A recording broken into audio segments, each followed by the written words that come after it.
श्री गणेशाय नमः। ओम नमो भगवते वासुदेवाय। जय श्री लक्ष्मी नारायण।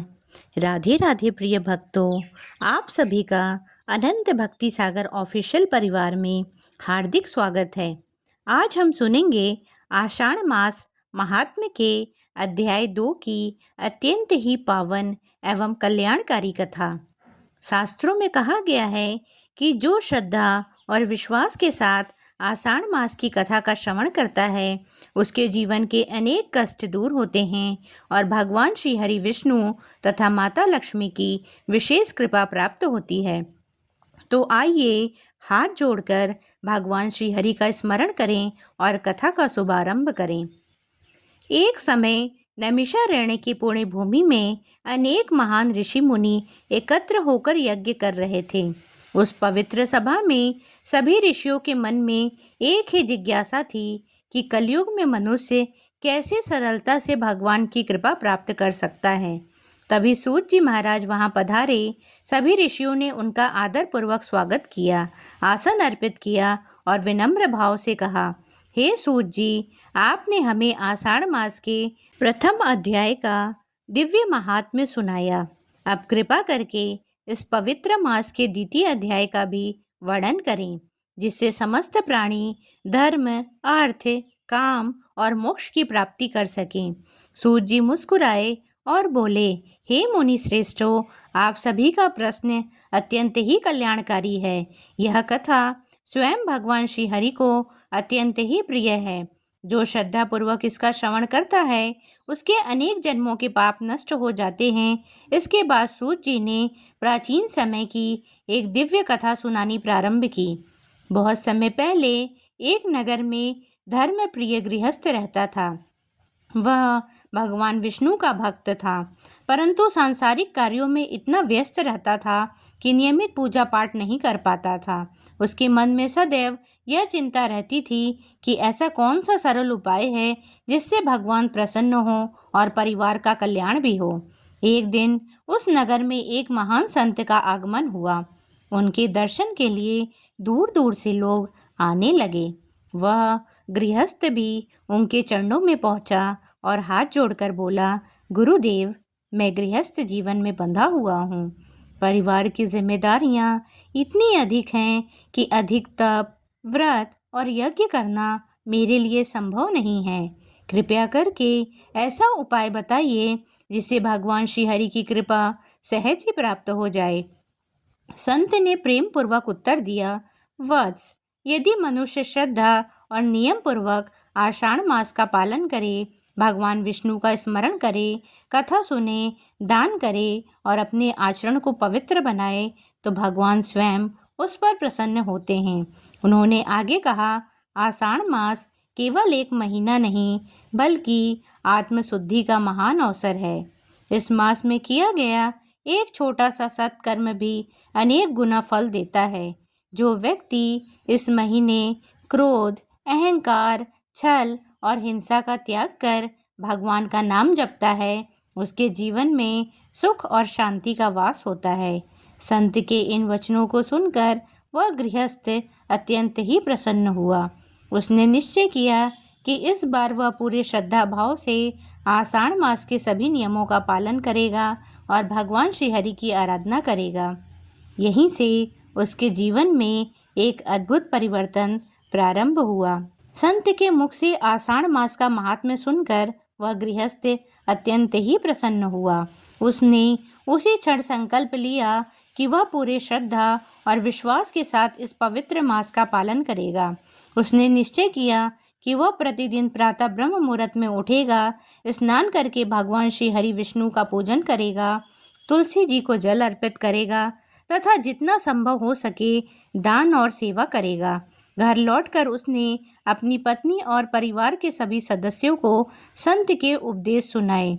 उसकी धर्मपत्नी भी अत्यंत पतिव्रता और भगवान विष्णु की अनन्य भक्त थी। उसने प्रसन्न होकर कहा, स्वामी, यदि यह मास स्वयं भगवान श्री हरि को प्रिय है तो हम सभी पूरे परिवार के साथ इसका पालन करेंगे।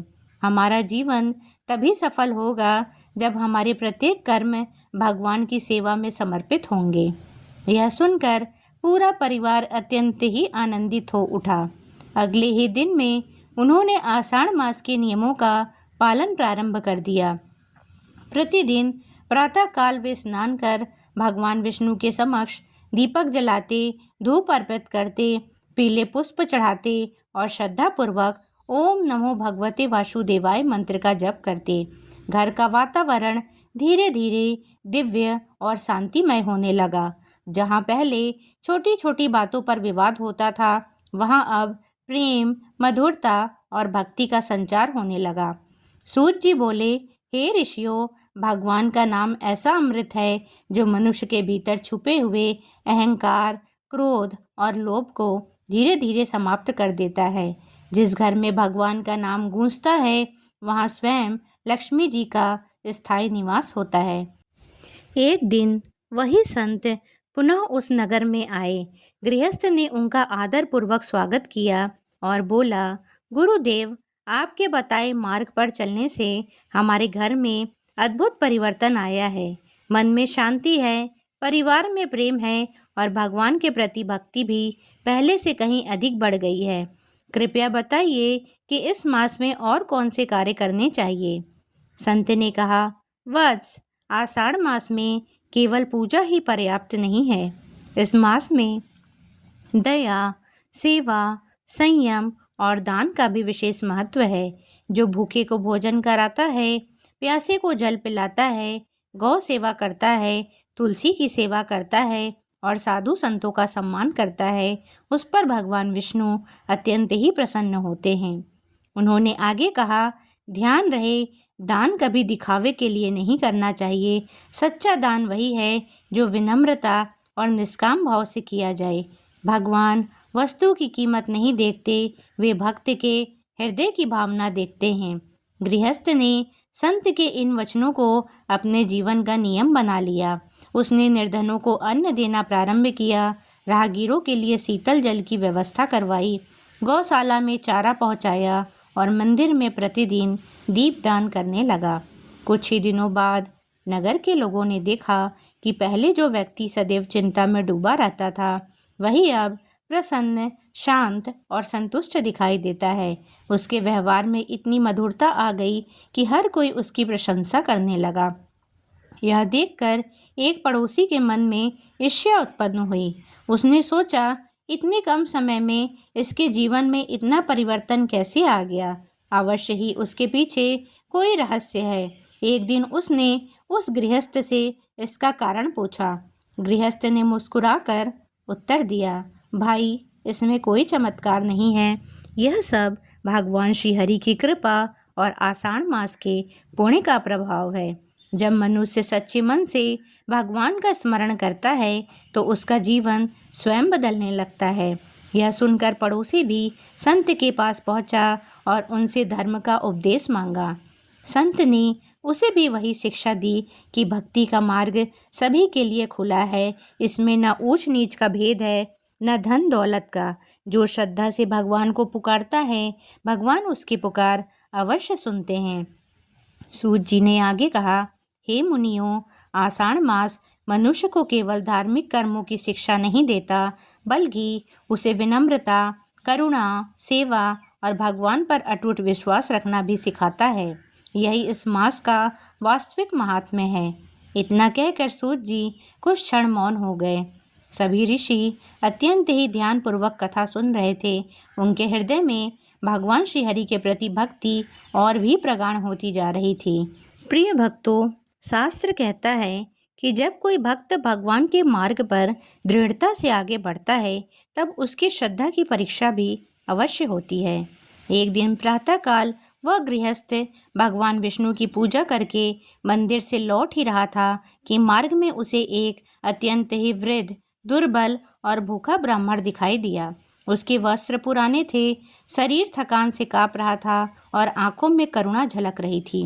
वृद्ध ब्राह्मण ने धीमी वाणी में कहा, वत्स, मैं कई दिनों से भूखा हूँ। यदि संभव हो तो मुझे थोड़ा भोजन और जल प्रदान करो। गृहस्थ ने बिना एक क्षण का विचार किए उन्हें अपने घर चलने का आग्रह किया।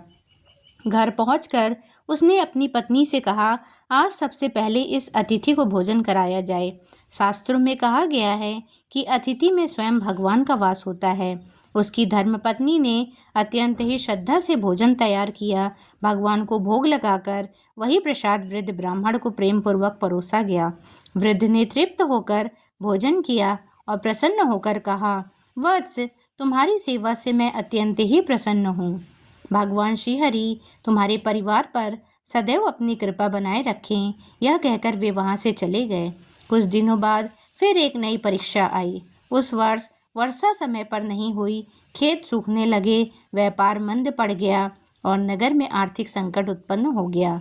अनेक लोगों ने भगवान का स्मरण छोड़कर चिंता और निराशा को अपना लिया, किंतु वह गृहस्थ तनिक भी विचलित नहीं हुआ। उसने अपनी पत्नी से कहा, सुख और दुख जीवन के दो पहलू हैं। यदि हम केवल सुख में भगवान को याद करें और दुख में उन्हें भूल जाएं, तो हमारी भक्ति अधूरी है।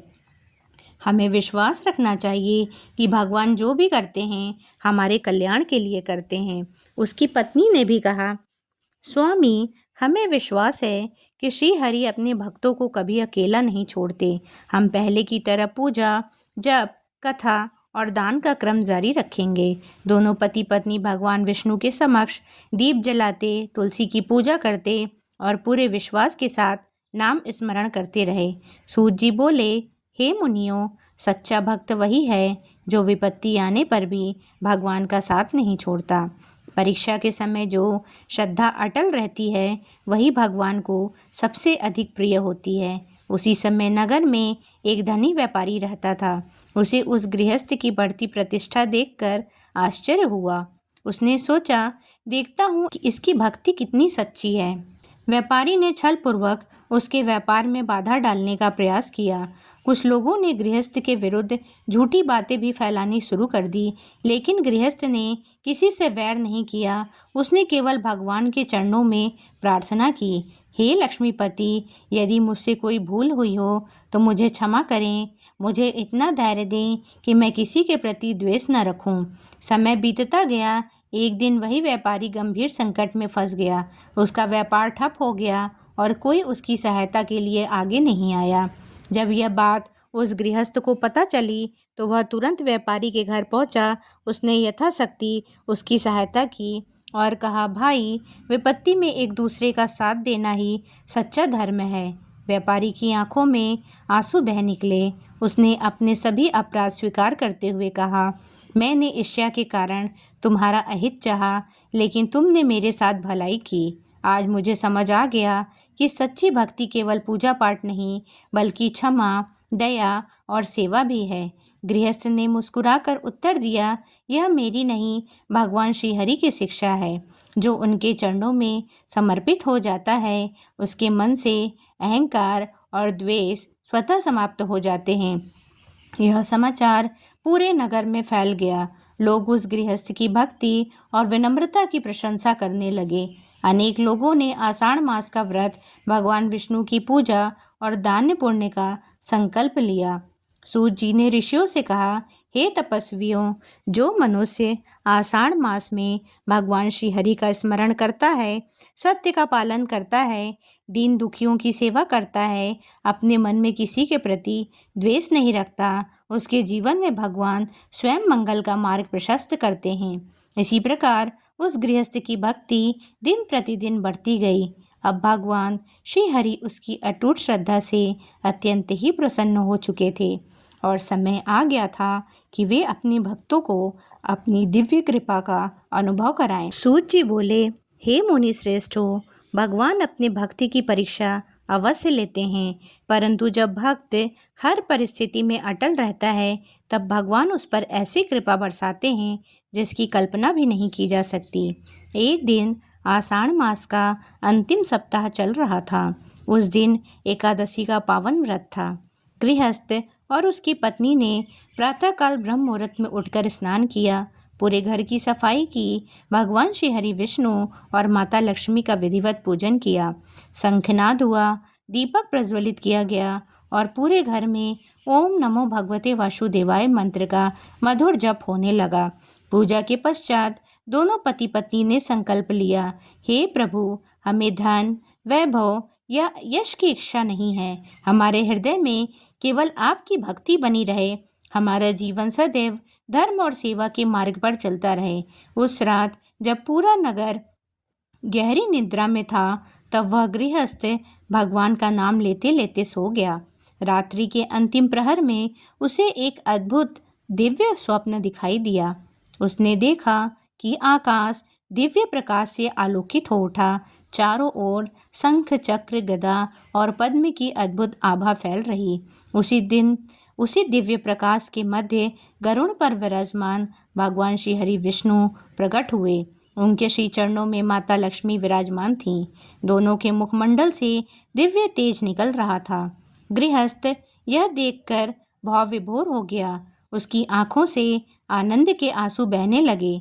वह भगवान के चरणों में गिर पड़ा और बोला, हे प्रभु, मैं आपका अत्यंत ही छोटा सा सेवक हूँ। आपने मुझ जैसे साधारण मनुष्य पर इतनी बड़ी कृपा कैसे कर दी। भगवान श्री हरि ने करुणामयी वाणी में कहा, वत्स, तुमने आषाढ़ मास का पालन केवल बाहरी नियमों से नहीं बल्कि सच्चे हृदय से किया है। तुमने भूखों को भोजन कराया, प्यासों को जल दिया, दीन दुखियों की सहायता की, किसी से द्वेष नहीं रखा और हर परिस्थिति में हमारा स्मरण किया है। यही सच्ची भक्ति है। भगवान आगे बोले, याद रखो, हमें बड़े बड़े यज्ञों से उतनी प्रसन्नता नहीं होती जितनी निष्काम सेवा, करुणा और सच्चे प्रेम से होती है। जिसने अपने मन को पवित्र बना लिया, उसने हमें प्राप्त कर लिया। माता लक्ष्मी ने मुस्कुराते हुए कहा, जहाँ भगवान का नाम, सत्य, सेवा और संतोष होता है, वहाँ मैं स्वयं निवास करती हूँ। तुम्हारे घर में कभी अन्न और सुख की कमी नहीं होगी। तुम्हारे कुल का कल्याण होगा और तुम्हारी भक्ति दिन प्रतिदिन बढ़ती जाएगी। इतना कहकर भगवान श्रीहरि ने अपने कर कमलों से उस भक्त के सिर पर हाथ रखा। उसी क्षण उसका स्वप्न समाप्त हो गया। प्रातःकाल जब उसकी आंखें खुली तो उसका हृदय अद्भुत आनंद से भर गया। उसने अपनी पत्नी को पूरा स्वप्न सुनाया। दोनों पति पत्नी भगवान के चरणों में बार बार प्रणाम करने लगे। धीरे धीरे यह समाचार पूरे नगर में फैल गया। नगरवासी उस गृहस्थ के पास आने लगे और उसने पूछने लगे, भैया, हमें भी बताइए कि भगवान की कृपा कैसे प्राप्त होती है। गृहस्थ ने विनम्रता से उत्तर दिया, भगवान तक पहुंचने का मार्ग बहुत ही सरल है। सच्ची श्रद्धा, निष्काम सेवा, दया, सत्य, संतोष और निरंतर भगवान का नाम स्मरण, आषाढ़ मास इन सभी गुणों को अपने जीवन में उतारने का श्रेष्ठ अवसर है। उसकी बातें सुनकर नगर के अनेक लोगों ने भी आषाढ़ मास का व्रत करना, भगवान विष्णु की कथा सुनना, तुलसी पूजन करना, दान देना और गरीबों की सेवा करना प्रारंभ कर दिया। सूत जी ने नैमिषारण्य में उपस्थित ऋषियों से कहा, हे महर्षियों, जो मनुष्य श्रद्धा और विश्वास के साथ आषाढ़ मास के महात्म्य का श्रवण करता है, उसका मन निर्मल होता है, उसके पाप क्षीण होते हैं, घर में सुख शांति आती है, भगवान श्री हरि और माता लक्ष्मी की कृपा बनी रहती है तथा अंत में उसे परम कल्याण की प्राप्ति होती है। इसलिए प्रत्येक स्त्री, पुरुष, युवा और वृद्ध को अपनी सामर्थ्य के अनुसार इस पवित्र मास में भगवान विष्णु की आराधना, दान, सेवा, सत्संग, कथा श्रवण और नाम जप अवश्य करना चाहिए। जो भी श्रद्धापूर्वक इस अध्याय का श्रवण या पाठ करता है, उसके जीवन से अनेक विघ्न दूर होते हैं। परिवार में सुख, शांति और समृद्धि का वास होता है। भगवान श्री हरि और माता लक्ष्मी की कृपा सदैव बनी रहती है तथा अंत में भगवान के श्री चरणों में स्थान प्राप्त होता है। श्री लक्ष्मी नारायण भगवान की जय। आषाढ़ मास महात्म्य अध्याय 2 समाप्त होता है। प्रिय भक्तों, यदि इस कथा के वाचन में मुझसे कोई त्रुटि, उच्चारण की अशुद्धि या किसी प्रकार की भूल हुई हो तो कृपया भगवान श्री लक्ष्मी नारायण तथा आप सभी श्रद्धालु जन मुझे क्षमा करें। मेरा उद्देश्य केवल भगवान की महिमा का गुणगान करना और धर्म का प्रचार प्रसार करना है।